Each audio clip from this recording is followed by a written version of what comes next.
Blog Talk Radio.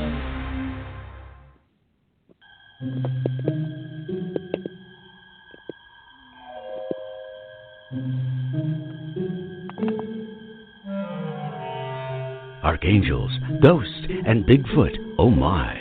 It's just another night for Supernatural Girls. Real stories, real answers to life's biggest supernatural mysteries. And now for another exciting interview with paranormal experts from this world and others. Here's your host, paranormal researcher Patricia Baker, on the one, the only Supernatural Girls.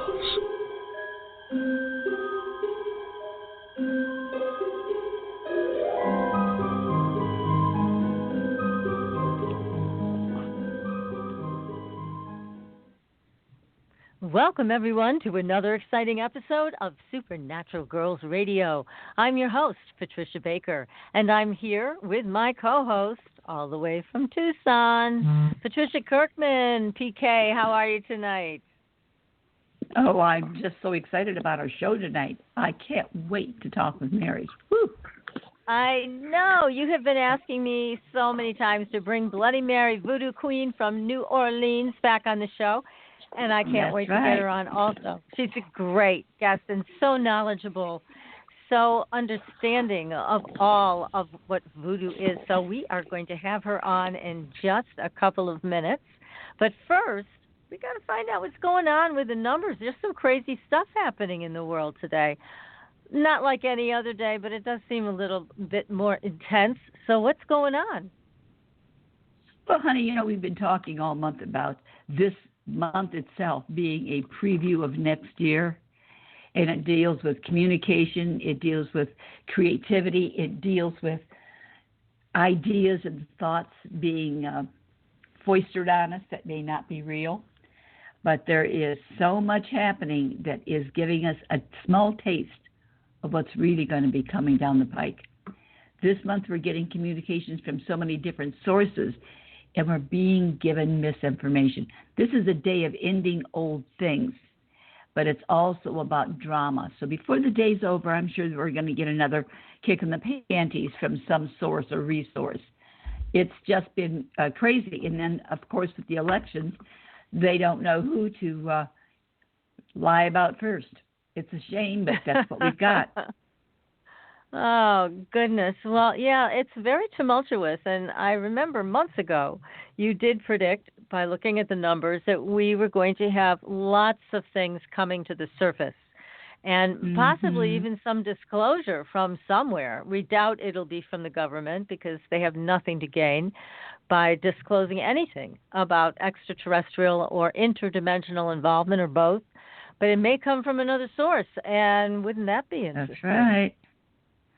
Well, I think the information that's going to be dropped on us, we're watching breadcrumbs from the sky. Eventually, like I said before, we're going to end up with a whole loaf of bread, whether they like it or not. Yeah. We're just getting it a piece at a time. Yes. Crazy and people we all that know think the they truth. can get away with it forever. I know. We know what's really going on. We know that ETs exist. We know that what we're seeing in the sky is real. And we know that most of the people... You know, when there's election, there's lying. I mean, it's the basics. It's just, we've come to expect lying from them, but we know what the truth is. And that's why we have all these great guests come on the show and talk about it. Because this is where paranormal is normal. And we go for the truth. We really do. Now, I also wanted to say to everybody that as we're coming into the end of October, it's a great time for people to contact you to get their numerology reading and find out how their year is going to shape up with all of the ups and downs and the roller coaster ride. Sure. Yeah, it's a great time to give you a call. Now, you can be found on the Supernatural Girls website. That is supernaturalgirls with a Z.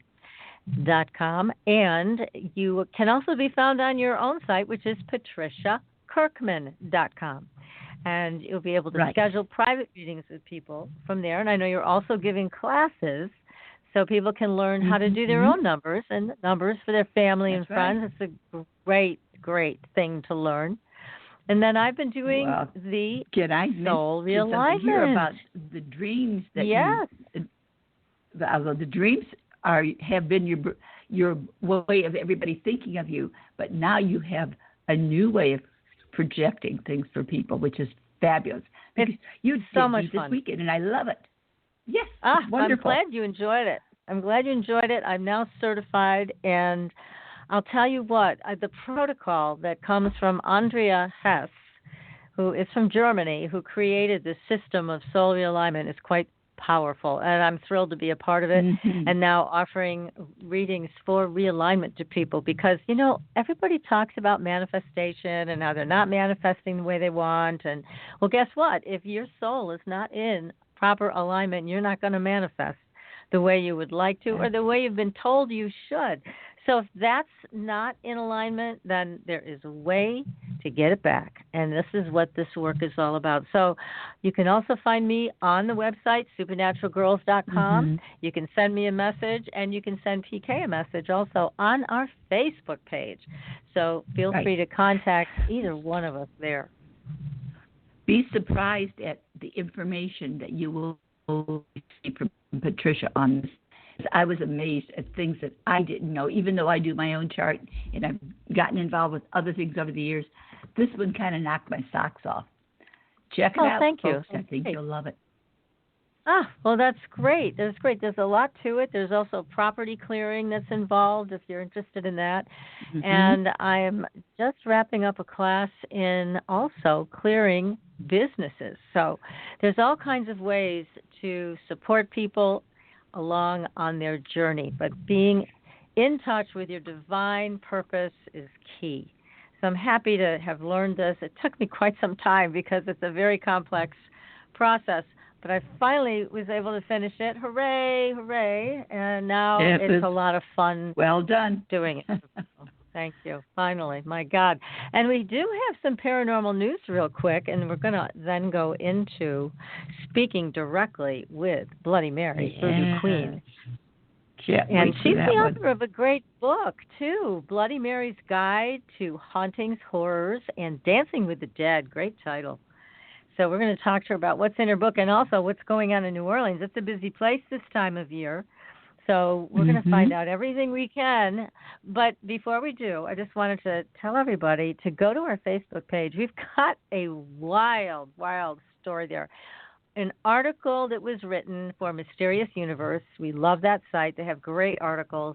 And this one is about what's going on underground in the tunnels and the sewers. People have had all kinds of really unusual experiences.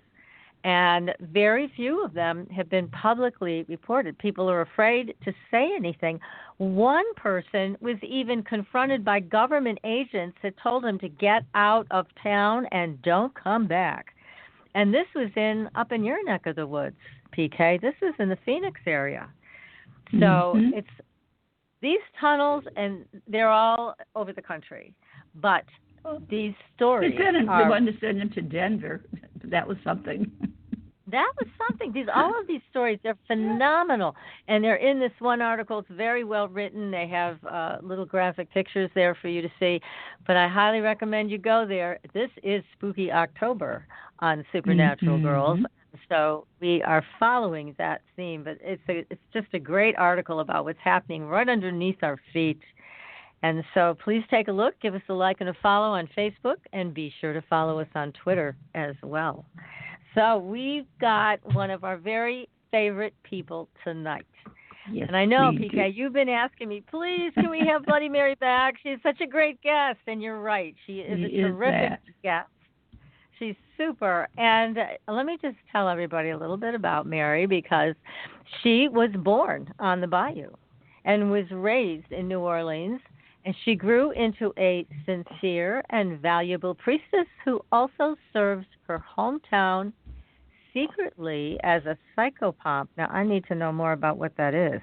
She is known publicly as a priestess, storyteller, celebrity historian, author, psychic medium, ghost hunter, and owner of the infamous Bloody Mary tours. And she is the expert on voodoo, and we're so lucky to have her with us tonight. Bloody Mary, welcome to the show.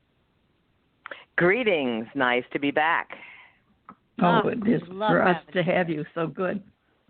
Yes. And now I don't know if you know, but I also now have a haunted museum. I opened it a little over a year ago. Been working with the spirits there for 2 years and trying to put a more permanent place for many of my findings and some of to create a sanctuary for the spirits if they want a place to relax, hang out, give messages, a safe zone, so to speak, for them. So because I'm a advocate for spirit rights, that seems to be my job. You evidently do it very well, my dear. Yes. Spirit rights. So it's time to stop being afraid, right? It's time to make friends with the spirits in the spirit world. Oh, and that's what you're helping us do. Should I dare to quote the president and say it's time to unify? Yes, go for it. Time it's to okay, unify. I believe it. Yeah, I think it is time. And why not? From one side of the veil to the other. Why not? That's great. Well, I mean, that is the way it should be. That's the way it was, to appreciate the wisdom of those that have come before and the elders that are still here now, your near ancestors, to make sure that that information is preserved and passed down. We have lost so much information over the millennials, as much as we have maybe not the millennials, maybe them too, but we've lost so much information. We lost a lot of information and knowledge from days of old, and between burning of books and losing of libraries and different people destroying other people's cultures, we've lost so much. I think it's important for someone or people in a society in their areas and their fields of expertise to try to figure out how to preserve it and to help the spirit world get through to pass that information on. For the information is all still out there. We just have to remember how to listen. That's great advice. We do have to remember how to listen. And one of the things that we love about you, Mary, is the way that you are so comfortable with the spirit world. It's just so natural for you. And that kind of comfort level is something that you automatically pass on to everybody else. So it's a big healing. I think when having you on the show, it helps our audience, it helps everybody listening to stop being afraid. Mm-hmm. I think fear is a 4-letter word in more ways than one. Because it's like in life, as you walk down the street, if you're walking down the street in fear and constantly looking over your shoulder, and, you become almost a victim, and, you're magnetizing some of those things, the darker things, the problems to come your way, instead of walking down with strength and confidence and open arms, I mean, it doesn't mean you don't have caution. You don't throw caution to the wind, but you don't have the fear angle part of it. Right. Now, you grew up with all of this around you, so you were trained by your mother and your grandmother also? No, I was not. No. I was brought up with the spirits all around me. They woke me up since a young child, who I say I learned most directly from the spirits themselves. I have some wonderful physical teachers, and of course my mother and grandmother taught me many things, but they were not avid ghost hunters or voodooists. They were good Catholics like most of the people in New Orleans. But my mother was a St. Joseph nun before she married my dad, so they definitely taught me the spiritual end of it, and the connection there. But I had other teachers in voodoo and Native American Indians of the area, and some voodoos of different types of voodoo, and some people here that I was an apprentice to that I value greatly. And there were many different elders along the way that taught me. It wasn't as easy as going to Google and asking for information back then. I mean, you had to seek it out. You had to go through diaries. You had to find people. But I was blessed enough that the people that I needed to find found me.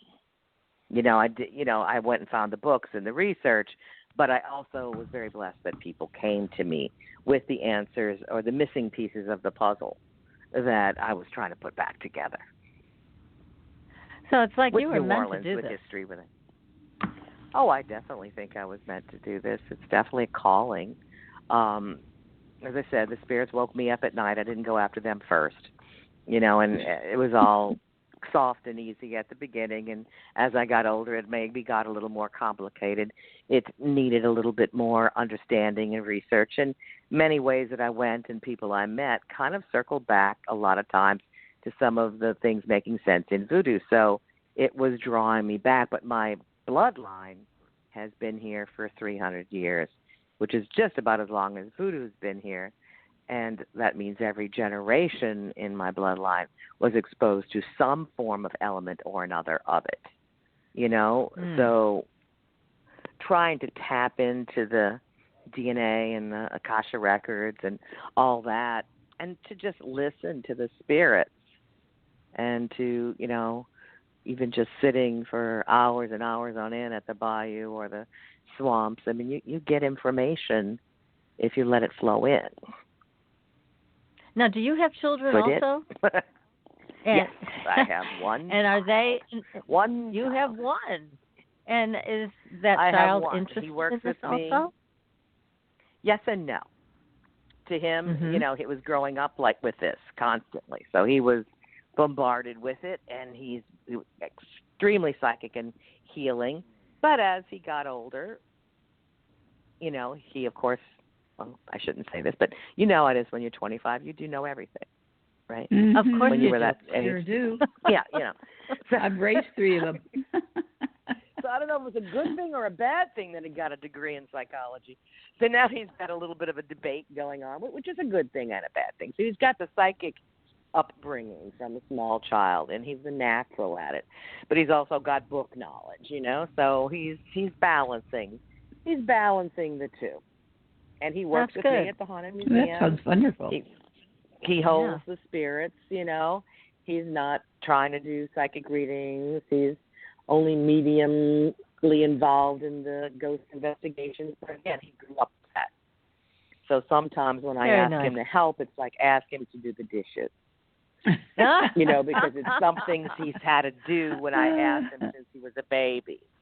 So I've got that, that kind of thing. Yes, well, it's true. When you grow up with something, he grew up voodoo, he grew up psychic, he grew up with ghosts, he grew up in haunted houses. He had an interesting past life that he told me about as a very, very small child before he would have even probably been exposed to the word. But he was an imp in a past life and was a nature spirit, and he had quite interesting things to say about that. As well as, physical and human past lives as well. And I think a lot of people don't realize that all their past lives don't have to be human. No, that you could have knowledge and lives elsewhere to balance in. And I see that more and more in my healings and psychic healings and readings. I'll see elements of nature spirits and fairies in there, and these people needing to get back into the earth, so to speak, in order to find their home place, like y'all were talking about earlier. So it's a lot of interesting things. And again, with the spirit world, I mean, some of them never were flesh, and they're still in the multidimensional universes that surround us, and they react, photograph, sound, not necessarily sound, but seem and feel like ghosts would. But not all the ghosts have to be of the humans that were flesh. And not all the spirits out there have to be dead people either. They could be ghosts of the living, spirits of the living that are on nightly journeys or a little bit lost out of themselves. There's a lot of interesting layers out there. What would you call the spirit? The spirit of the living. Just that. What does that reference? Ghost of the living. It could be astral projections, intentional. It could out-of-body experiences can be experienced by someone else when someone or something walks through the room. It could have been a previous person who lived there. It could be someone on a journey coming to you. It could be intentional or unintentional. You could have a small child afraid in a closet who was stuck in a closet being punished. A piece of him could still be there where his adult self is somewhere else. As part of soul retrieval and healing, you have to bring those pieces together. Interesting, but fascinating. As far as the experience of other people feeling or seeing that energy in the closet, to them it seems like a ghost, right? Mm-hmm. Yeah, it could exactly. be a piece of you, depending on how much energy and emotion was left in the area. So the living or the dead still could use healing. So I used to be jokingly called the necrotherapist because I try to help both of them, the spirits as well as the people that are dealing with them. Or the psychopomp, like you said, you didn't know that word. It's someone that walks between the worlds. Ah. Amazing. That's an older term, but so, if you work between the worlds, then you can kind of maybe feel that. So it makes everything so fascinating that you have to talk about, Mary. You cover such a wide variety you don't even think exist. It's fabulous. Well, I have about 9 or... Go on. Yeah, you talk about the fairy world, too. Is that a very profound and prevalent world in New Orleans? Yes and no. We do have... I'll use the term fairy for simplicity's sake. So we have our own swamp spirit kind of energy, swamp monsters, swamp spirits, fairies, nature spirits that might be more so here or even deeper in Louisiana around the swamps. So yes, we do have our own. The actual fairy system, the more Celtic things, would also include the ancestral realm. It's not just one type of thing. So the ancestors are part of it. I have a dear friend who's an expert in fairies and an author, Orion Foxwood, who sometimes comes and does talks and such at my new haunted museum, and we do different investigations together. So he excels with the fairy world, which are also interdimensional beings. They're not cute little tiny fairies, that you see on Disney. They can be, but there's a lot of other kinds too. So nature. Yeah, Orion is great. He's been on the show a couple of times, and he is, as you said, so knowledgeable about the realm, and it's great to hear from him. And it sounds like we have visitors right now. I'm hearing these big echoes in the background. Huh. I'm not. So, anyways, it's not unusual. It's not unusual for us to have these weird noises. I don't know who is trying to come in and talk to us, but we welcome them, and we'll see if they can actually form words. My house that I am in right now is in the Encyclopedia of America's Haunted Houses. It's been featured on Ghost Adventures, Oddities. It was a little bit on that Buzzfeed Unsolved we were talking about earlier, and American Supernatural. It's in tons of shows, and we do ghost hunts here and at my 200-year-old haunted museum building. But this week has been happening. Lots of ghosts showing up more than usual in the last 4 to 5 days. So, and which of course is the season. That? Well, what do you think? Come on. It's Halloween. That's right. That's right. They want to be seen. It's kind of like the stage has been set. The veil, they say the veil gets thinner. So, and it does thinner and thinner and thinner up until Hallows, and then thickens and thickens after, kind of like a waning and waxing sort of thing. So even though most Halloweens are more active than other times of year, I have not noticed last year or the year prior being any over-the-top inactivity. But this year I started noticing it several weeks ago, even before. So this is an active Halloween. I am assuming, though you can verify or deny, that if it's active here, it must also be more active where y'all are. Have you noticed? That's part of what we were talking about, all this communication and creative things that are ongoing throughout the world. We're getting it from every direction. It's going to be even more fascinating as it progresses with you, because it's got to be a barn burner where you are. Well, I mean, I could gauge it because that is the number one busiest time of the year for me always. So we're always doing extra ghost hunts, extra communication, extra visits to the cemetery, extra rituals to feed the dead, all of those types of things. That is, we'll notice. I'm always noticing every year the nuances between the years, between the areas, which ones are coming up more. And you were talking, I believe, a wee bit about all the changes in the world and maybe politics a little bit before, right? Yes. Well, the other side is very aware of these things, and if we're a little agitated here, they're a little agitated there. The whole as above, so below concept, that we're a reflection. So if the world, or at least this country, is so divided and so angry, I constantly ask the spirits. We do a seance, Victorian style, every Sunday. Is there anything we can do? Is there anything that's going to fix this? Can you give us any help? And we try. I don't like the answers, so I'm not going to even repeat them. Okay. That is an answer in itself, is it not? Yes, I don't like the word that I got on what's going to fix it.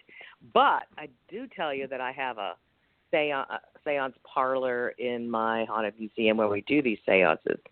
And I have the pictures of very important spiritualists and other people locally and globally around the world to honor them, hoping they'll honor us with their wisdom by coming through, as well as a lot of New Orleans spirits pictures and all kind of artifacts from, like old spiritualist movement. And 3 days ago, I think it was, 4 days ago, the picture of jumped off the wall of Edgar Casey, just not fell, but like flew across the room.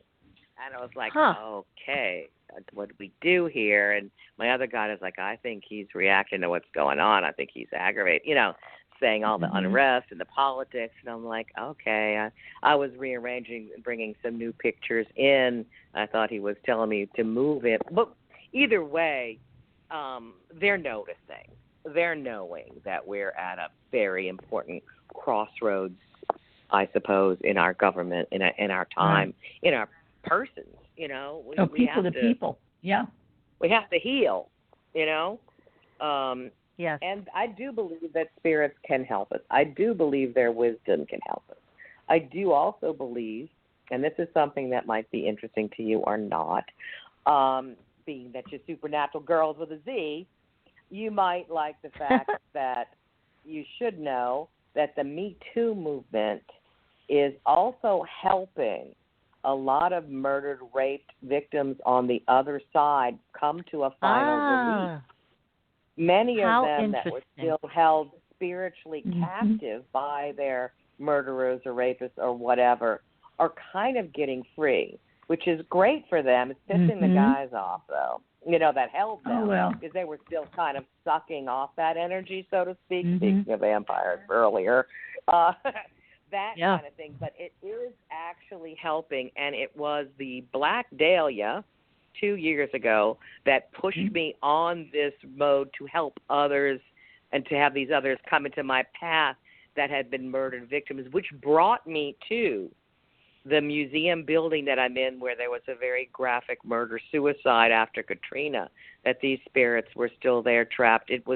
I am not a blood and gore kind of person, like I'm not into serial killers. I'm not into the kind of Halloween movies that are all about blood. I like the supernatural ones, but I'm not a gory person. So to be at a place that there was a gory incident would not have been necessarily my choice, but it was a mission. And the girl there that was murdered and dismembered and, had a violent death was definitely needing some release, and she has grown a lot in the last 2 years, and her pink hat sitting on the altar and opening the doors when the march went by definitely was a part of that. I also take care of a lot of spirit children and are releasing the unborn and the stillborn spirits. So this mission is an interesting one, and that has been going on, again, as above, so below. Reflective of what's going on here is also affecting the spirit world, but it's making a lot of the men mad that we're, that this balance of power is trying to shift back. They don't like that. They didn't want their murdered victims to get power. Then they wouldn't have their captives from a spiritual sense. So there's a lot going on. There's a lot going on, and that's the little slice that I'm kind of involved in. That is just fascinating, and it really kind of feeds off of what we were talking about last week. We had a German physical medium on last week. I think, and I know you do too, PK. I think he's the best in the world. And he also said the same thing you just said, that all of this that's going on is, he said it's all affecting the spirit world. It's all connected. Whatever we do here is affecting them there. It was a fascinating conversation with him about all this. And here you come saying very much the same thing. And it's good to know that people, women on the other side, are finding their freedom from what we are doing here on this side of the fence. So that's a really nice plus of all of the upheaval that we're all experiencing right now. So that's a good thing. That's a really good thing. Yeah, I mean, there's just, you know how whenever you're on a good deed or you're doing something, sometimes it gets punished. You know, like something when you're on a path. Goes unpunished. So you have to take your knocks a little bit in order to get to the goal that you know is right. So I don't want people to be discouraged out there because, you know, you're helping release someone. Again, as I said, that captor might not be happy about it. And there were several men around the whole Black Dahlia thing that were out to get me a couple of years ago, and the people I was with when she came to us and got us sick and things. But we persevered and overcame it. So sometimes there is a backlash when you're trying to do a good deed or help someone or something, because there's another person that, you know, might not want, let's say, that food taken away from them. It so sounds like you needed a team. Again, no fear. Yeah, so you actually needed a team to help you deal with the predators that were involved with the Black Dahlia. Well, I didn't have a team per se. I did have a couple of women that were around me for another project that ended up becoming a team. None of that was a goal of mine. I happened to be in the cemetery where she at, so I happened to just go there and give her a flower and an offering, and then she followed me. You know, and then she started giving me signs and talking to me. It was not a purpose. I was with my husband at that point, but he was flying back. Then I was meeting up with some girls to continue on a book signing trail that I was doing that went from California all the way through Canada, set me on something called the Highway of Tears, not to be confused with the Trail of Tears, where there was a lot of raped victims and problems up through Canada, Native American Indian. But the Black Dahlia herself was in no need of being helped. She was soliciting me to help others. She is the spirit one on the up. She could care less who murdered her. She could care less about the shame. She was as strong as could be, and she was trying to help others be that way. But I think I was kind of the physical counterpart. But while we were talking to her, like, it was overheard. And then there were these kind of weird predators that popped up against us. So all of that was unplanned and just stumbled into. Gosh, that is so fascinating. Amazing. Oh, my. Yeah, it is. It's incredible how these things affect the other side, and it's so interesting. So she could have cared less, you said, that about her murderer or any of the things that happened. She didn't care at this point. The publicity, the angle, all that. She has somehow released and grown behind that and kind of become the queen of it all over there or something. You know, trying to help others. It was interesting. It was just very interesting and not something I had necessarily studied or looked into until after, you know, she came to me. Then it was like, oh, I better look it up. You know, I better know what I'm talking about. It was just interesting, and then it rolled all the way back to here where there was a situation that I started helping, and then I ended up opening the museum there and where I'm at today. So there's where I am has about 9+ resident spirits, including at least 3 children that we take care of and a couple of pets. Oh, how neat. Dead too. ones. Dead. Huh. So they said when we reached the 2000s, that became the time that everything would start to become the time of the woman. Up to that, men have always been in control one way or another. And we've been kind of creeping and crawling the first few years of the 2000s. And all of a sudden now we're really breaking free, where women are standing their ground and working more strongly on this side and the other side, from the sound of things, to pull everything together again. You feel that true? I hope so. Yes. I mean, I feel that way. But we've had a lot of, one step forward, two steps back kind of thing. You have to just not be discouraged. Right. No free lunch. You have to work for it. Yeah, because we are reweaving this golden web of connection. And so when we are feeling there's justice done for one, it's done for all. And there's a lot of power in that. And knowing that the consciousness has gone up high enough to acknowledge that, we should not be treated in certain ways. And so it is all, I think, a fabulous step forward for everybody, for men and for women in this, to let go of that kind of dominance and aggressive behavior. Of course, it still exists in the world, but it's nice to know that there's more consciousness about how this is all happening. Now, tell me something, Mary, about the museum, because this is a great project you're involved with. Do you have haunted objects there as well? Yes, I do. What do you have?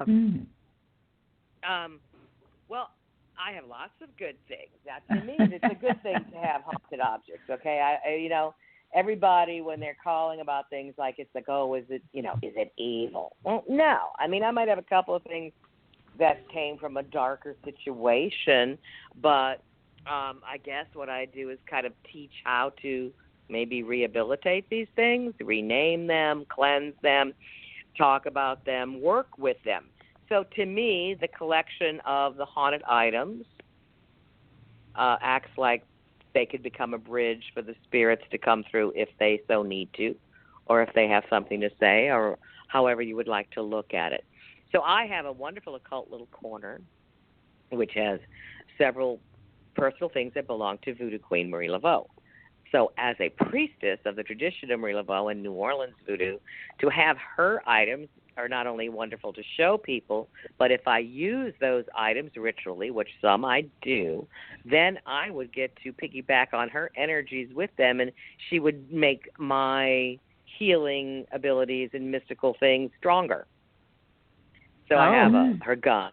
I have her ceremonial knife. I have several bezoars, which I've used for miraculous healing several times. I've got her Evil Away cross that has kind of like a vampiric set of teeth made out of human teeth and alligator teeth, theoretically hers, and a few other things to ward off evil. What else do I have in that box? Some amber pellets and a few other things that were in this whole box. And so the energy of that box, when everything was in the box, was like you could touch it, you could feel the heartbeat coming out of the box. Taking out a box and kept showing it out of the case. Now everyone, could see it. And then I also have a voodoo doctor's kit, and the men were usually known as the doctors, not as in medical doctor, but maybe as in witch doctor. But they all did herbology and such as we do as well. So I have a transformational mask, I have some ashes, I have a voodoo doll, I have some bones to throw, I've got chicken feet and owl feet and butterfly wings and nitrate. So I've got this whole display out of what people would have used mystically back in the day. So one, it's a great teaching tool, and two, it's a great energy thing because it is the energy and definitely has had manifestations and other interesting things happen with them. So that's my little occult corner. Then I have a couple of things from. Go on. You mentioned you had amber in there. You didn't mention any other stone. Is there any specific reason that it's amber? That was in there. That was the only stone that was in there. Yeah. Huh. Except for the bezoar. Wonder what the effect that the amber has with everything. Well, I mean, it could be just that she liked amber. That it was perhaps it was a popular stone in the day or more accessible. It was like amber beads, and it was a necklace, but the string string had broke, Mm-hmm. so I have them in a little bag. But amber was the only stone except for the bezoar. Mm-hmm. Interesting. So those were there, Yeah. and all kinds of interesting things. So they said it helps clear fears and problems. So if she was using it to keep her, to help release negative energy as another thing amber's for, maybe it was to keep her clear, or did she take them off her neck and use them on others? She probably did both. Probably.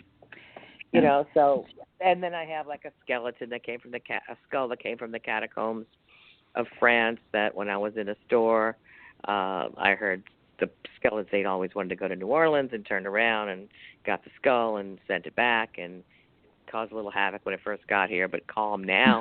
So I have all kinds of different things. I have a wheelchair from the abandoned charity hospital where 1 million square feet of abandoned property still lurks over the city of New Orleans. It's closed since Katrina. So a wheelchair that came with spirit from there. Mm-hmm. And I have pieces of an old orphanage, which I believe is where some of the children came from. And, of course, some of the people came with the building itself. Then I have some spiritualist things from the 19th century in the seance parlor, and my ghost photo gallery and evidence, and I have ghosts and a lot of haunted dolls. Oh, you have haunted dolls. Oh, my gosh. Wow. I love dolls. You People do? are scared Oh to death of dolls. I love them. Yeah, I am not think afraid. I would raise my hand to that because I've always seen strange energy around them, but it's good that you're able to manage it. I mean, it's because they are quite fascinating. But don't dolls attract certain kinds of energy? I don't know about attracting, but they say that nature doesn't like a void, like an empty vessel. It's something that has to be filled. Like a vacuum, So if you have spirits that want a house, so to speak, something that looks humanoid is easier place for them to settle. That makes sense. That really so does. I have some that are haunted. I have some that I've seen a spirit jump in temporarily.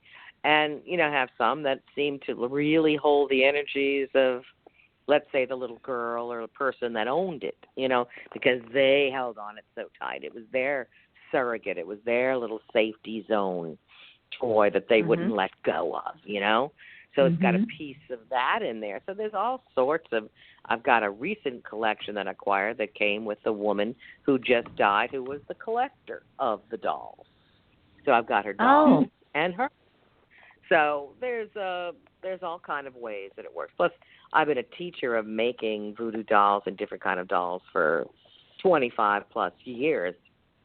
Therefore, I love dolls. I'm really the queen of dolls. Well, in movies that we see, the voodoo doll can project such negative situations. Is that really true? Well, it's you that projects the negative situations. The doll. It's not you the doll. that puts good or bad. It's simply a surrogate. More of them are used for love and healing. Well, more of them are used for love than anything else. And, of course, Hollywood make you think it's all about curses. And it's certainly not. But there are people out there that only want to put negative things out there. And if you want to be spitting and screaming and cursing and doing everything into your doll instead of the love or whatever else it is, that's the person's fault, not you personally. But, it's the humans who misuse tools. It's not the tool's fault, usually. Right. But it's good to know that a person can take the doll and put love and energy into it that can help it withstand. Every culture has dolls that are used as surrogates for different things. The Hollywood version wouldn't focus on that because it doesn't really, it's not as evil sells, It's not going to sell tickets, But the dolls, the number one thing that people use dolls for is love. And I use them in my voodoo weddings, and I use them for little love rituals. I mean, I would say that's the number one thing. Now, people do, there are some people, and it doesn't mean you're all voodoo either. It's your regular Joe. It's your corporate manager. It's, it's different people. that would want to, I guess, bind someone else's good luck so that they think they would get it, but that's the wrong way to get it, in my opinion. And that's how we teach how to use it for, more better travel, better a house protector, a love protection, all these different things that we can put into it, from money to attract wealth, to be a beacon for you to focus in what you're trying to get. Direct. Well, that sounds all positive. People. Yeah, that sounds very positive. It's very different. That's because I'm all positive, but not all humans are. No. And it's not to say that, even though I say don't do this, there are exceptions, If there's child abuse cases, there's a good reason why you should maybe use a doll's breakup kind of thing. Or you may want to bind someone away from causing harm. These techniques have a place as long as you know when and where to use them for protection of others and things. I do a lot of dolls when kids go off to college, go off to fight in a war, protection dolls bound up, that the parents will keep them so that they can feel that they can have a part in helping protect their young, their loved ones. Oh, how nice. Oh, how wonderful. That must be so comforting for the parents. There's hundreds of ways to use dolls, hundreds and hundreds and hundreds. And agriculture, the Africans were more fond of carving wooden effigies in Africa. Here they use the moss that we use for everything, trained and taught by the local Native American Indians. You use the indigenous materials from the spirit of place so that they have their meaning. And, if I'm from here, I want to use stuff from here to make my doll, where you would want to use stuff from Arizona and you would want to use stuff from Massachusetts. You want to make it of something of where you are and what you want. And then you have to feed it. Oh, interesting. So that's it. Right. You have to feed it. You have to name it. You have to task it. You have to feed it. You have to nurture a relationship or a process. You have to pray. You have to. Now, what would you? You have to do all the things that you do to keep it active or alive. Now I'm very old school, and I created about 20-something years ago what I call Voodoo Paranormal. It's a mixture of old school and new school methods blended together. So though I might have I love my cameras and I do incredible ghost photography, and I've got a ghost photo gallery, and I do some EVP with recorders and such like that, and we have other elements that we might use of a more modern paranormal. I also feed the dead. We sing, we dance, we drum. We combine a lot of the methods I have. For example, in my spiritual Victorian seance parlor, I have a trumpet from seances from 100 years ago in there. I have a alleged haunted Ouija board. I have a haunted mirror from the Octagon House where many, many different important people were doing seances at the turn of the 20th century. So I have familiar things that the spirits can use or not use. We do automatic writing. So we mix the old with the new, because I do not think that we should not be as gadget dependent as many paranormal investigators and people are. We have to keep the human element active, because one day we're all going to run out of batteries. So if you don't know how to learn, if you don't know how to use your own self, you'll never, you won't be able to.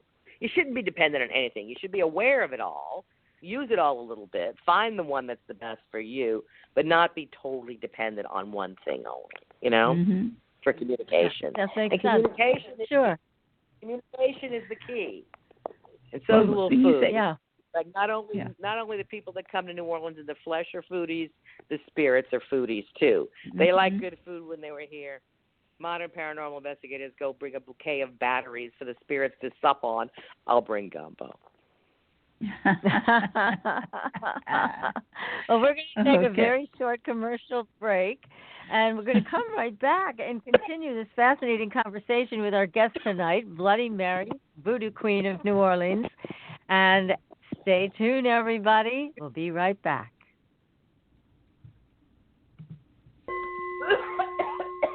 Are you ready for a new experience of freedom and powerful connection? Would you like a positive, effortless change in your life? Then come to CosmicFusion.com, where we offer the most advanced energy clearing and expansion techniques in the world, with a quantum vortex energy to activate your divine blueprint and life's purpose. When your soul leads the way with cosmic fusion and quantum vortex energy, you can break clear of past difficulties and blocks with the power of the source. With cosmic fusion, the source energy does the work for you. It's easy and effortless. Listen to our free meditation right from our Cosmic Fusion website, the Cosmic Code Meditation. Sign up for one of our interactive webinars today. Come to Cosmic Fusion, www.kosmicfusion.com, to experience an effortless awakening and transformation. Are you ready for an upgrade? Are you ready for a new experience of living in the fifth dimensional magic and powerful connection? Then visit CosmicFusion.com today. CosmicFusion.com. Astridian is a family of cosmetic products with 98% pure ionized minerals. We combine our science with a blend of essential oils to nourish and take care of your skin's health. How does it work? All Astridian products contain the proprietary redox technology, having the capability of simulating an ionic zinc-copper superoxide dismutase effect. This free radical scavenger currently in your body has been diminished by toxins and the daily stresses of life. It is a perfectly balanced mineral complex that all $200 an hour dermatologists, their professors, and ancient history have proven. Redox technology is a process of reducing the skin's oxidation by transferring electrons from a radical state to a stress-free normal condition. Oxidative stress is a form of cellular aging, and as science has proven, a precursor to disease. The free radical theory of aging states that organisms age because cells accumulate free radical damage over time. Damaged cells are not beautiful, but healthy cells are. The Astridian family is presented in 4 different uses that cover unique benefits to your body.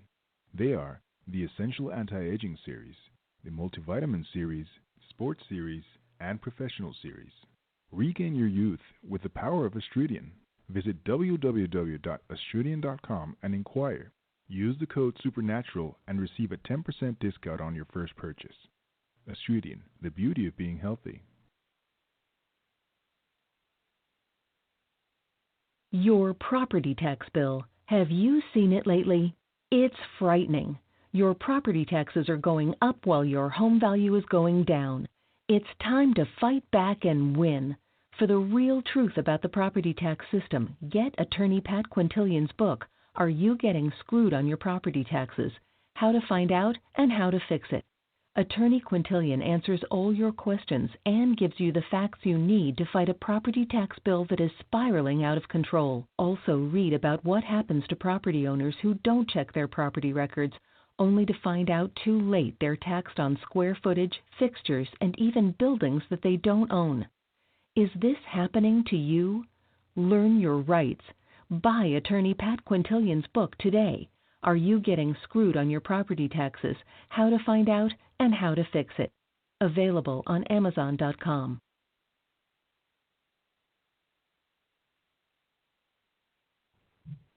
Welcome back, everyone, to Supernatural Girls Radio. I'm your host, Patricia Baker, here with my co-host, PK, and our amazing guest tonight, who's so much fun to talk to.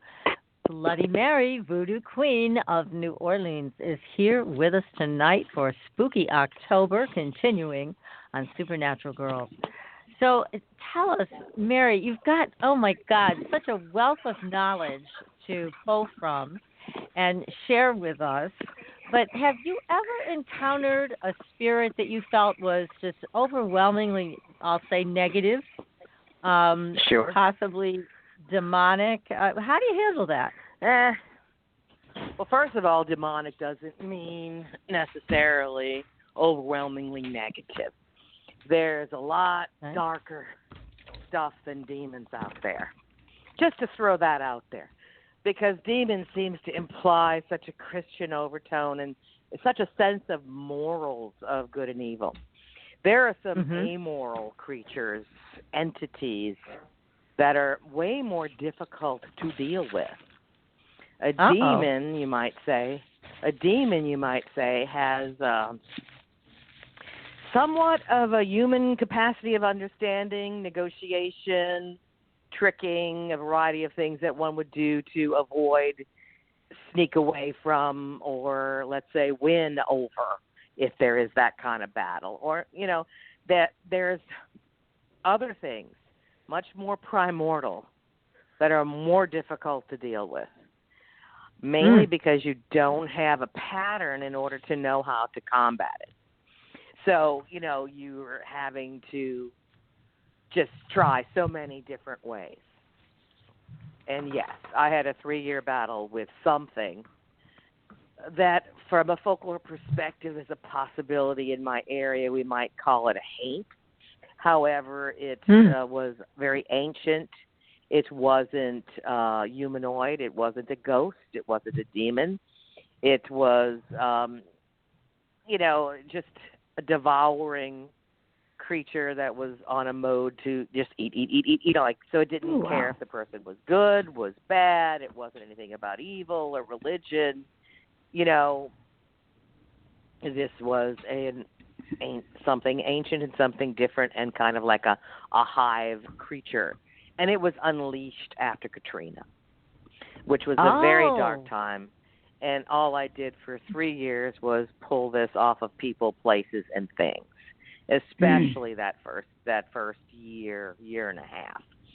So this was something that I had no base of reference for, though I used everything and had people from all over, many different cultures and countries help me, trying to connect together at unified times in order for energy, and also to kind of trick it. I needed something outside of the box to be helping me, because it was able to kind of hone in on things going on. So yes, there was that, and that was no fun. And it was very dark, and a very small percentage of people that came here were able to connect with it as well. So yes, there are things out there that can be dark. I don't think all demons are necessarily dark. They are and they're not, But strangely enough, what I have found out is that both, most demons versus and a lot of other people out there, they want the same thing. They all, for some reason, want balance. So there's some creatures that might look more scary, that I've seen, and some ones that look like they should be the more innocent ones when they weren't, but they were both trying to find this balance, which I found interesting. So no, that is. I mean, I don't have a lot of fear, but I am aware when something's up to no good. And I have seen some very beautiful, angelic-looking creatures that are up for no good, and some scary monsters that are pretty nice. So you can't be so judgmental about looks and about this. You have to kind of go at the gut and hold your own. I mean, it's just important to know who you are, to know your strengths, to be confident in your spiritual connection and your connection to the universe. That's really important. Work on that, and don't worry about what else is out there. Great advice. That's just so wise. When Katrina took place, and so many of your burials are above ground, how did that affect? Pardon me? They did fine. Okay, I wondered how how it would have. They were above ground. The cities of the living sucked. The cities of the dead did good. Okay. Okay. So, the graves did not really get disturbed in 99% of the area of the cemeteries.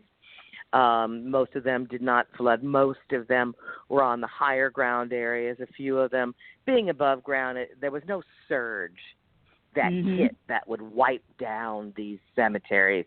There was not a heavy amount of wind that took too much down. It was the cities of the living that took the brunt, mainly because of just where they had to position the cemeteries. They wanted the higher ground, so they were a little bit more protected. However, that's irrelevant to the real question I think you want to know, Is it how did it affect the dead people here? Mm-hmm. It's not the same as how it affected the cemetery. It's two different things. Right. So basically, we have way less ghosts than we did before Katrina. My very easy explanation of that to you was they evacuated families. It took a very long time for people to come back. It took a very long time for spirits to come back, which was a problem. Because, again, I've always preached how important it is to respect the ancestors and the spirits in a place. But it was never more apparent till then, because without them, we were in jeopardy. They provide the checks and balances to the dark side. And when they were gone, the dark side ran free.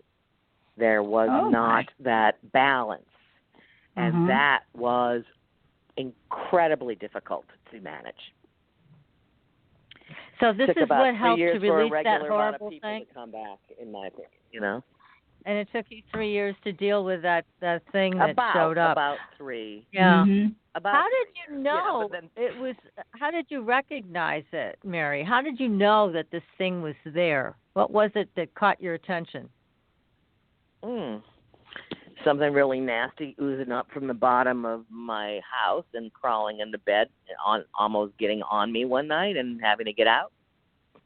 I saw it. That would do it to hurry. I felt it, and I do it.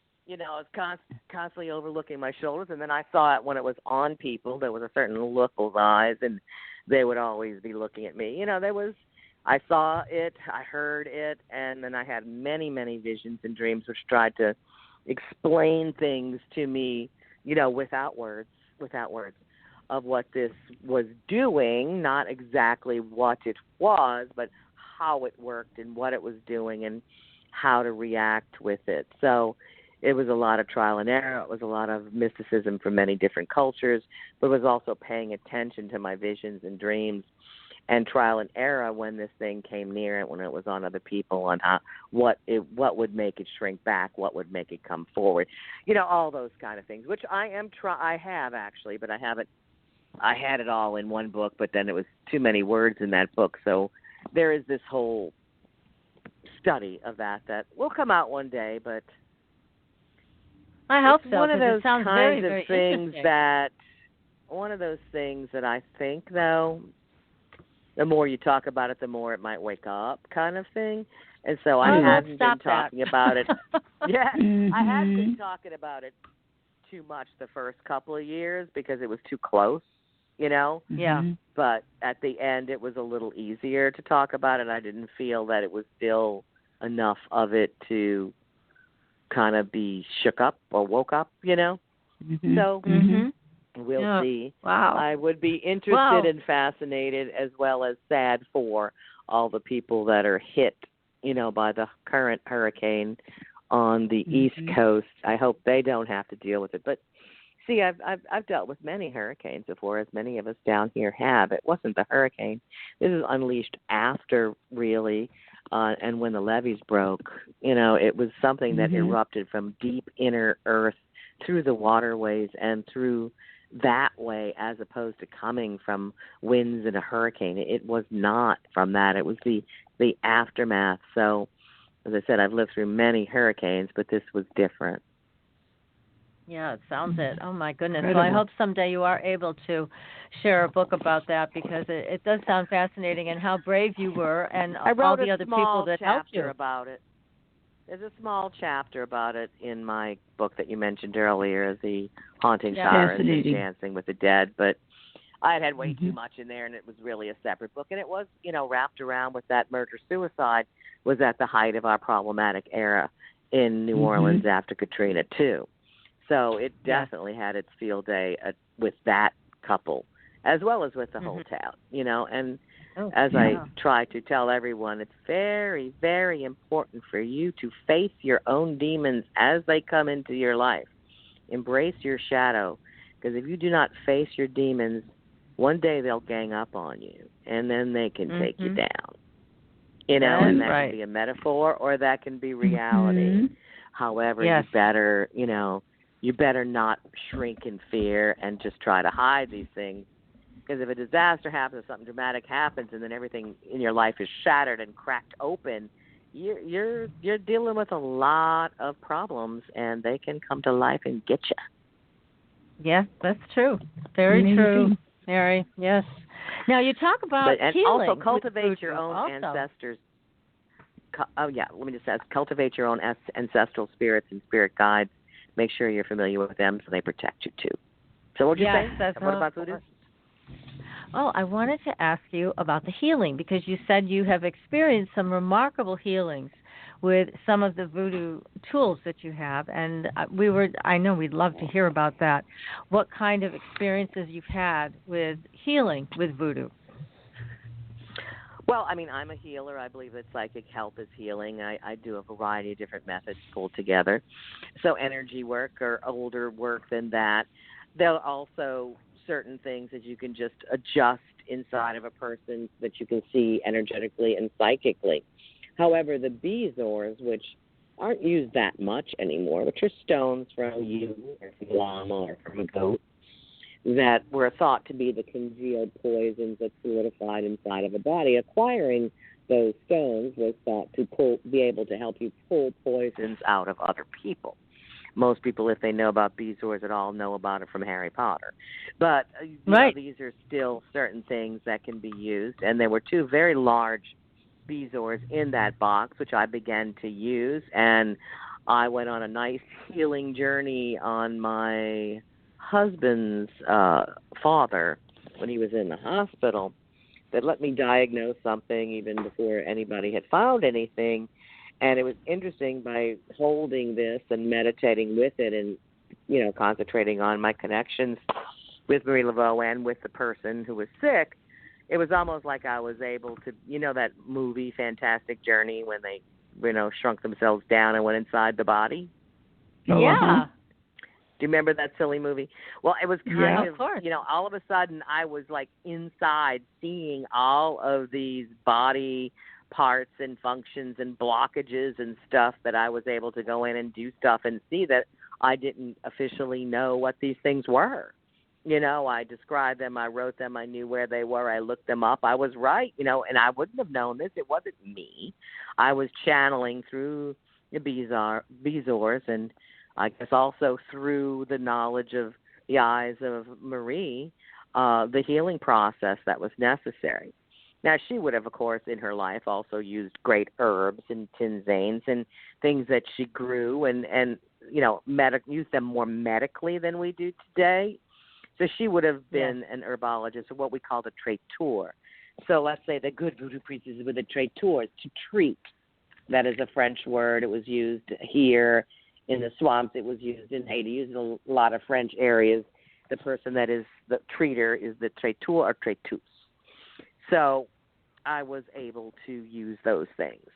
However, there's ritual healings, there's spiritual healings, there's just prayers and release, and there's like banishings and exorcisms, which I was doing, as I mentioned, a lot of after Katrina. She had kind of this cross in there, this pot metal cross that had this kind of weird little set of vampire fangs hanging off of them, made out of 19th century dental gold with 2 fixed alligator teeth and 2 human teeth. And it was just kind of hanging off the side of the cross with a rattlesnake rattle. That she would probably shake into the person that was sick, or to rattle the demon out of the person, however you want to look at it. If there were cases of out-and-out possession or just a waxy buildup, as I call it, of your own self-hatred that can, come back to life and get you, an uncrossing. So I have used that cross that was in that kit for some banishings and clearings too. And importantly, I have used the knife, the ceremonial blade that was in there. Every time a hurricane threat has been here since Katrina, to cut the winds and stop from harming this area again, by you throw the knife into the winds in the 4 directions. You're cutting them. You're trying to diffuse the power of the storm. And so far, we've been okay. So multitudes of things in there I have used for whether it's healing of place, of person, of self, all the above. Gosh. So your that's voodoo tremendous. priestess was your local healer, you know? She was your herbalist. She did all these things back in the day, back in Marie Laveau's day. She worked with the Catholic Church side by side and was a yellow fever nurse. She worked with the midwives. You know, she was an incredible healer. Some say that some of her powers that were attributed to her was because of this healing aspect, you know? So she did a lot. So physical healing, psychic healing, spiritual healing, you know? Yes, yes. Now, is there also a voodoo priest? Is there a male aspect when it comes to voodoo? Sure. Okay. Of course. New Orleans voodoo, however, was the most matriarchal. But New Orleans itself is the most matriarchal, or was in its day. City itself, because, you know, the city is because of the river, and the river is a woman, and so on and so forth. So I'm a priestess of the river, as was Marie Laveau. So the man, back in the day, you might say that there was a king, but he was more of a protector as opposed to the front guy. Most of the guys that you heard of in voodoo were more of the hoodoos. They were the doctors. Like I told you, had a doctor kit, too. Mm-hmm. So they would have been more doing that work as opposed to the voodoo is the religion and the more ceremonial aspect, the ritualized aspect, dance religion, music religion, serving the spirits. Hoodoo is the practical side, the folk magic, the practical magic. That in some areas might be called root work, or some areas might be called conjure. Here it was hoodoo. So, does voodoo and hoodoo, do they come out of Africa? Show. Yes. Voodoo came from Africa, and where it landed dictated how it grew. You know, New Orleans was a matriarchal area, therefore it was a matriarchal voodoo. The river was the queen. It went to different forms and different tribes, went to Spanish brother and sister countries like Cuba, had a more male-dominated society, had a more male-dominated voodoo. There's a lot of logic that just applies in how a religion develops. So there are many different forms of voodoo, just like there are many different forms of Christianity. Usually they landed where the slave trade landed in the Catholic areas is where a form of African diasporic voodoo would emerge, because the Catholics had a little bit more freedoms for the slaves, and Catholics weren't against dancing or music. Since it was a dance religion and musical religion, that was a very important part of it. The Catholics didn't seem to mind the fraternization between slaves, the music that was created. So that is why you'll find it in Cuba and Brazil and New Orleans and Haiti and Jamaica and different areas might be called that. And, of course, in Africa, Mother Africa, where, of course, it's different than where it landed because it would address the needs of the area and the people. And it would have a lot of Catholic influences in it and the saints. But the Native American Indian aspect was also blended into where it landed. The Native American Indians that were here were totally different than the ones in Cuba and the ones in Haiti, you know, so that was it just developed differently. And therefore here it developed side by side with the colony and was ingrained within the culture, within the food, within the music, within everything. It grew side by side. That makes sense. Yeah, it's a fascinating culture, but New Orleans in and of itself is so different than any other city. And that may seem like a stupid thing to say, but it really is different. I've been here a couple of times. Well, there's something so unusual about it. Well, one, we were not American. We're geographically in the South, but we're not a southern city. We're a port town, which means we're a little more worldly, right, as things come and go. Yeah. We're a very spirit-filled town and always have been. We're the river town. You know, all of these things. And then we still have, most of us that are from here, still have semblance of wanting to hold on to the culture and the old, you know, and not forget our roots. So we still have an old town, and we don't really like just tearing down neighborhoods and putting up new skyscrapers. So it's happened quite a lot after Katrina, and I think we're at 50% new population now, which is why Another timing for what I did at the museum was to keep the stories of the old alive, to keep the culture alive, to keep, the customs alive as well. I believe that was another thing that was spirit-led on that end, besides to help the spirits that were there, to preserve the stories of the others in one place, because we're losing them as we're losing our people and our cultures, Yes, it's true. sad. But it's very sad. Unusual. And everybody says that. People come here who are the most mundane, conservative people of the world who don't understand why they're saying it. It's like, I don't know what it is. Something about New Orleans that I feel different here. I feel like I have to move here. I feel like I'm a part here. I feel like this. I feel like that. This is from all walks of life, from people all over the world that I deal with in the tourist industry as well. I deal with people from all over the world. And being from here, I'm like, I've seen this since I was a kid. Okay, whatever. I'm like, but the more you hear it, the more it's like, wow. And the more I kept trying to see, where would we have to go after Katrina? Yeah. As we went around the city from place to place, here. the country, I couldn't find that spirit edge that you could feel here. Yes, yeah. I can't imagine that you'd want to live anywhere else but there. Well, after Katrina, they were putting a hard time on you. The government was saying, you should really consider relocating to a new place. We'll give you, 6 months rent. You should really do this. This could happen again. You don't want to go back there.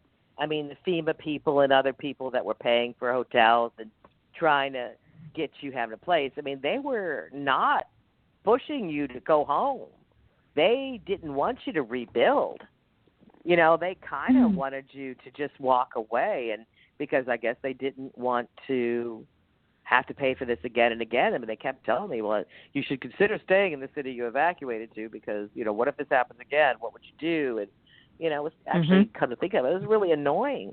Like, no, I just want to go home, That's all people wanted to do was go home and have things normal again, but there was a lot of factors and problems why a lot of people couldn't.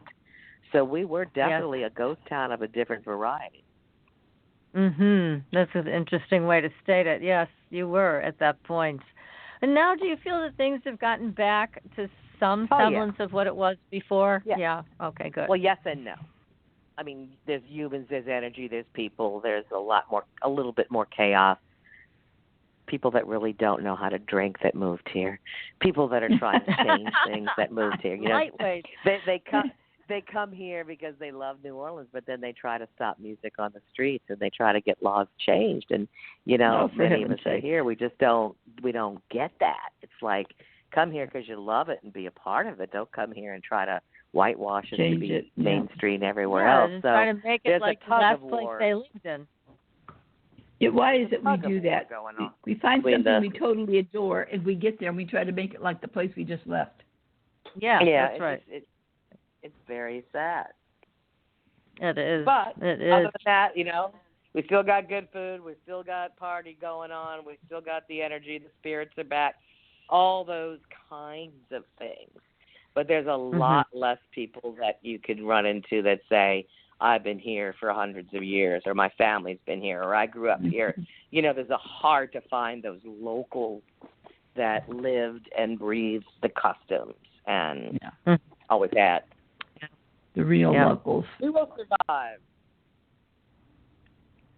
Yeah, that's not there anymore. Well, now tell us, who would you say is your most unusual ghost encounter? Who would that be with? Who? I don't know. Yeah, I mean, what ghost? Is there a particular ghost? Because you wrote about a few of them in your book. Is there anyone in particular that stands out? In my book. Yes, there are. But, I mean, anybody that stands out is like, wow, that was a really, really unusual encounter. Well, a lot of them. I mean, recently in the past 3 weeks, my dead snake, my ghost snake, has become extremely active. I didn't necessarily know that he was going to be a ghost here, but he's getting on people. He's waking me up, and it's interesting. So that's new and interesting because it's new, let's say. So that's just been in the last few weeks. Was he one of your pets? Yes. Yes, Oh. This is definitely one of my pets.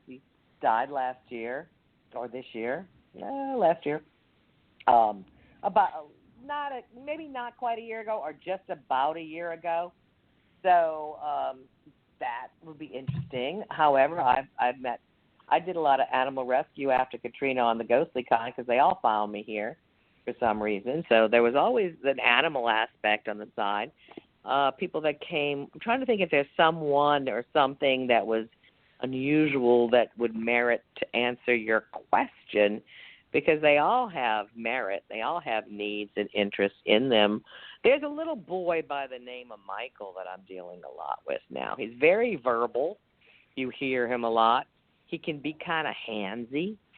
He likes to stay under the seance table, and he'll be tickling and going up your legs and other such things. He's a small child who's probably been stuck as a small child a little too long.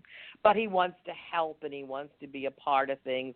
So he might be the fascinating child that I'm intrigued with now, because I'm trying to find out more about him. I don't believe he came with the place. I also think that he might be the same one as this little strange shapeshifter kind of thing that's there. So I might have a little cryptid shapeshifter kind of ghost, which is fascinating. But we're still in the early stages of getting to know each other. Oh, that sounds like fun. Wow. Fascinating. So that's interesting, and then I have lots of other kids and people that I know, but I suppose that the kids have gravitated to me a lot over the years. So I always have a kid spirit around me, whether it's in one particular cemetery I'm working in, or maybe now I don't go in that one, I'm in a different one over there. So I would say as time goes on, some get closer to you and others kind of slip back a little bit, They've gotten the nurturing that they needed, but they still might come around now and then. So it's kind of like moving around, like some will be there all the time and some not. My house was, until this month, a little lonely for the last year. I think it's because my son moved out. And when my son moved out, it was a disruption in the household on the physical plane, which of course meant there would be a disruption on the spiritual plane. So I don't know if they followed him. He didn't say that they did, but maybe they weren't as needed, because the male owner of the house that built my house in 1895, Edward, had taken on the role of kind of like stepdad when I moved in as a single mom. They were very protective of both of them. So I've had interesting long-term relationships with spirits. There's Jean Lafitte, who I've also had in different interactions with, because at his blacksmith shop, old building in the French Quarter. So, and I notice at certain times of year around the Battle of New Orleans, there's a lot of soldier spirits that come up. So yeah, I mean, there's all kinds of relationships, and sometimes people fade away. That's so fascinating. Yeah. And other times, they come and they go. Yep, just like people. Exactly. Now, Mary, you also tell us more about your business, because I know there's people that will be planning a trip to New Orleans, and how can they get in touch with you and go on one of your tours or do any of the wonderful and fun things that you offer? I know you offer a lot. Let's talk about that. Okay. Well, I have a tour company. I do walking tours in the French Quarter and some of the graveyards. But I do small group, and I keep them small group intentionally. There's some people that have big, giant bus tours and, give you sound bites. They like to keep it interactive. So I have up to 12, 13-person kind of groups that we can do more things together, including in the graveyards, taking you to sacred sites, doing ghost hunts with both psychic and regular paranormal equipment, and connecting with spirits. We do, as I said, seances. So at the Haunted Museum, I have classes and workshops, rituals. I do a lot of weddings and a lot of different forms of psychic healing, and trying to get more classes going. And then we also have the tours that take you out and beyond, and to more obscure places than you might get to on your own, and showing you a different side of it. So the website, I've simplified it. It's BloodyMaryNewOrleans.com. Of course, there's lots of Facebooks for the New Orleans Haunted Museum, as well as for Bloody Mary's tours. You'll find me both on Facebook. But BloodyMaryNewOrleans.com will get you everything. And I'm on Instagram and Twitter and all those things. But I'm in New Orleans. We have tours every day. We have ghost hunts every night. Everything is by reservation. And I have a wonderful store now. I hadn't been in retail since right before Katrina.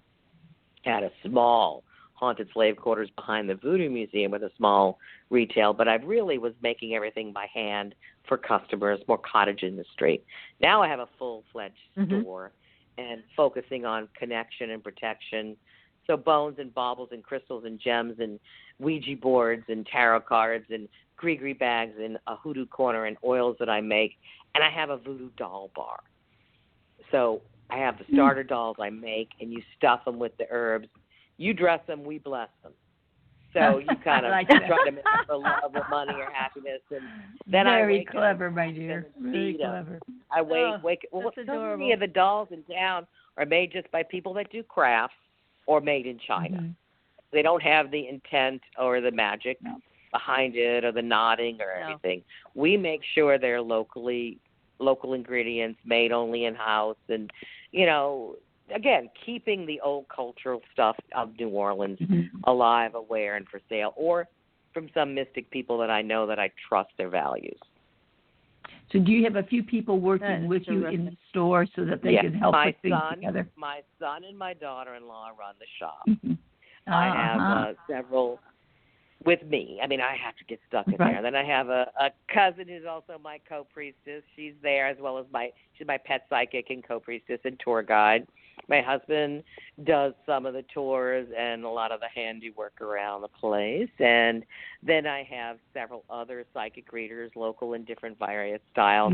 And I have some people that are in my voodoo troupe that are training, some local and some that, come into town once a month that we work with. So I keep it kind of small family. That sounds good. What we wanted. What is your daughter-in-law's favorite part of all this? The dolls. She loves the dolls. She likes making the voodoo dolls. She likes the creepy, scary, haunted dolls that I have. And she, unlike me, really likes cleaning up and putting things in order. Isn't that nice? Good. Everybody needs one of those. Somebody that can do that. Mess things up. She likes to organize things, and my son will do some of the computer stuff, and he'll do the tours of the museum, and I'll do the ghost hunt. So we all are finding our footing, and, of course, I get more and more of the haunted artifacts, which we're putting together some documentary stuff right now about that. So I do have a YouTube channel. I haven't put too much on there lately. That's because I've been working with a company on making a bigger documentary, but it's under Bloody Mary New Orleans if you want to go back and see some of the different aspects of what we do. And they have a lot of great shows, and I hope to have more soon. Well, that is great. You've talked me into it. I need to make people a trip want there. to, I know, and really, we need to come and see you. Yes, I think we need that. On June 23rd, I hope to be having my Swamp Magic Festival again because the root of New Orleans Voodoo is swamp magic, and I'm adamant about teaching that. So I have some small group open classes and rituals and things in June, as well as we've been doing things, of course, the whole month of October. We'll have another naming and claiming the unborn and stillborn ancestral children's ritual this November 2nd. We're doing a voodoo blessing on the October 30th. I'm doing something for the Vampire Ball on this coming Sunday. We do the closing of their ceremonies to reopen and rebirth their next year. So there's all sorts of alternative really lifestyle here in New Orleans, Mm-hmm. Well, Mary, thank you so much for coming on the show tonight. It's been so delightful and so informative. You've given us so much to think about again, and we can't wait to have you back. And please keep us posted on the airing of your television specials so that we can announce them to our audience, because I know they would love to see you. 2 new podcasts that came out. I'll put them on my Facebook in the next couple of days, too. So Bloody Mary Tours and Bloody Mary New Orleans Haunted Museum. Thank you so much, ladies, girls. Thank you. Oh, it's been a delight, Mary. Yes, thank you so much. Hope to see you in June. Yes, Sounds happy great. Halloween. Thank you.